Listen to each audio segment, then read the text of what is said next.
எசேக்கியேல் அதிகாரம் 30. கர்த்தருடைய வார்த்தை எனக்கு உண்டாகி, அவர், மனுபுத்திரனே, நீ தீர்க்க தரிசனம் சொல்லு. கர்த்தராகிய ஆண்டவர் சொல்லுகிறது என்னவென்றால், ஐயோ, ஆபத்து நாள் வருகிறதென்று அலறுங்கள். நாள் சமீபமாயிருக்கிறது. ஆம், கர்த்தருடைய நாள் சமீபமாயிருக்கிறது. அது மந்தாரமான நாள். அது புறஜாதிகளுக்கு வரும் காலம். பட்டயம் எகிப்திலே வரும்.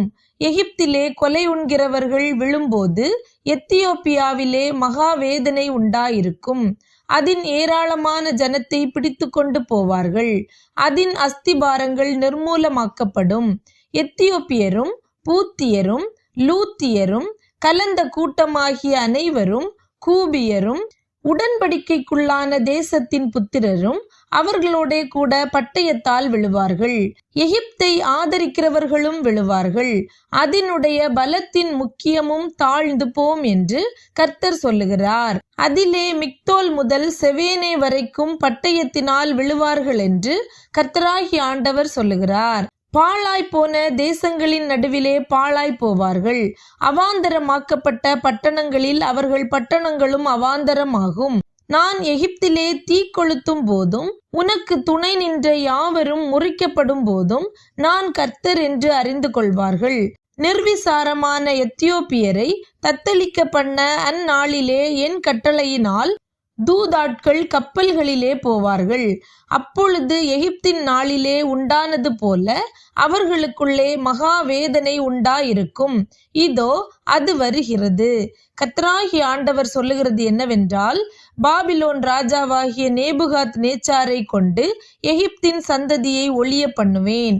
இவனும் இவனோடே கூட ஜாதிகளில் மகா பலசாலிகளான இவனுடைய ஜனங்களும் தேசத்தை அழிப்பதற்காக ஏவப்பட்டு வந்து தங்கள் பட்டயங்களை எகிப்துக்கு விரோதமாக உருவி கொலை உண்டவர்களாலே தேசத்தை நிரப்புவார்கள்.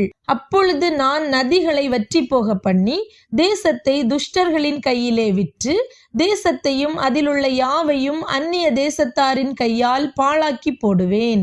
கர்த்தராகிய நான் இதை சொன்னேன். கர்த்தராகிய ஆண்டவர் சொல்லுகிறது என்னவென்றால், நான் நரகலான விக்கிரகங்களை அழித்து நோப்பின் சிலைகளை ஒழிய பண்ணுவேன். இனி எகிப்து தேசத்தில் ஒரு அதிபதியும் இரான்.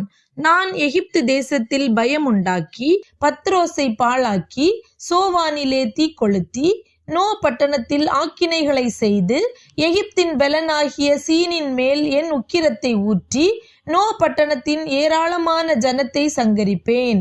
எகிப்தில் தீ கொளுத்துவேன். சீன் மகா வேதனை அடையும். நோ பட்டணம் தகர்ந்து இடிந்து போகும். நோப்புக்கு தினந்தோறும் நெருக்கங்கள் உண்டாகும். ஆவன், பிபேசத் என்கிற பட்டணங்களின் வேலைக்காரர் பட்டயத்தால் விழுவார்கள். அவைகளின் குடிகள் சிறையிருப்புக்கு போவார்கள். எகிப்தின் நுகங்களை நான் முறிக்கும் போதும் அதனுடைய பலத்தின் முக்கியம் அதிலே ஓயும் போதும் மந்தாரம் அதை மூடும். தக்பானேசிலே பகல் இருண்டு போகும். அதன் குமாரத்திகள் சிறைப்பட்டு போவார்கள்.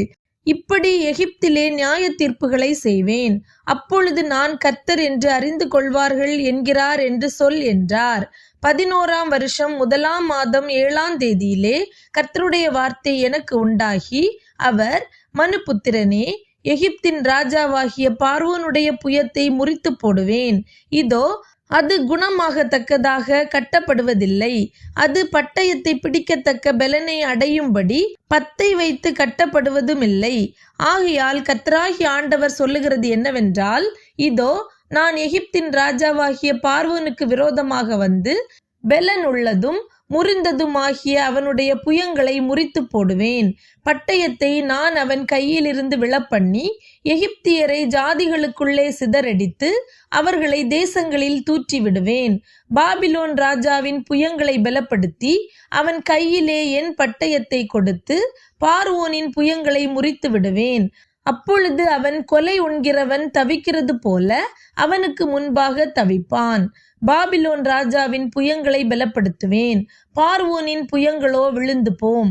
என் பட்டயத்தை நான் பாபிலோன் ராஜாவின் கையில் கொடுக்கும் போதும் அவன் அதை எகிப்து தேசத்தின் மேல் நீட்டும் போதும் நான் கர்த்தர் என்று அறிந்து கொள்வார்கள். நான் எகிப்தியரை ஜாதிகளுக்குள்ளே சிதறடித்து அவர்களை தேசங்களில் தூற்றி போடுவேன். அப்பொழுது நான் கர்த்தர் என்று அறிந்து கொள்வார்கள்.